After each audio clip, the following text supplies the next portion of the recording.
Pemirsa, Kepolisian Resor Padang Panjang, Sumatera Barat melakukan uji coba pembukaan Jalan Nasional Lintas Padang Bukit Tinggi via Padang Panjang, tepatnya di kawasan Lembah Anai, khusus bagi kendaraan bermotor roda 2 setelah terjadi bencana banjir bandang yang mengakibatkan jalan nasional itu terputus. Uji percobaan pembukaan jalan nasional tersebut dilaksanakan selama 3 hari atau terhitung 8 hingga 10 Desember 2025 yang dibagi dalam 2 sesi. Jalan Nasional Lintas Padang Bukit Tinggi via Padang Panjang, tepatnya di kawasan Lembah Anai, mulai diuji coba untuk dilintasi kendaraan roda 2 pada Senin 8 Desember. Uji coba dilakukan setelah proses pembersihan material yang menutupi sebagian jalan rampung dikerjakan. Kepala Unit Keamanan dan Keselamatan Satlantas Polres Padang Panjang, Aibda Deni Irya Atmaja, di Kabupaten Tanah Datar, Senin 8 Desember mengatakan, uji coba pembukaan akses jalan lintas ini berlangsung hingga Rabu 10 Desember.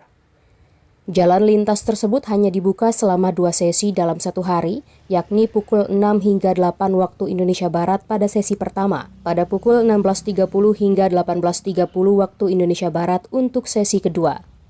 Sedangkan rencana pembukaan pada pukul 12 hingga 13 dibatalkan karena pihak kontraktor berencana memaksimalkan pengerjaan agar jalan lintas tersebut dapat segera dilewati kendaraan roda 4. Ya, mungkin masyarakat juga ada yang mengetahui bahwasanya pembukaan jalan ini kan dibagi sesi 3 sesi. Ya, atas hasil musyawarah kemarin, karena kita dari pihak AKI nantinya akan mencoba untuk memaksimalkan pengerjaan. Jadi makanya di siang hari itu dibatalkan jadi hanya 2 sesi.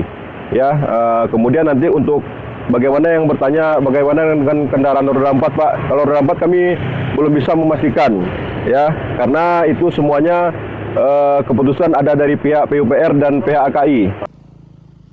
Aibda Deni memperkirakan akses jalan nasional yang menjadi urat perekonomian Ranah Minang itu baru bisa dilewati kendaraan roda 4 pekan depan jika proses pemulihan jalan nasional tersebut berjalan optimal tanpa gangguan cuaca. Dari Kabupaten Tanah Datar, Sumatera Barat, Fandi Yogari, Kantor Berita Antara, mewartakan.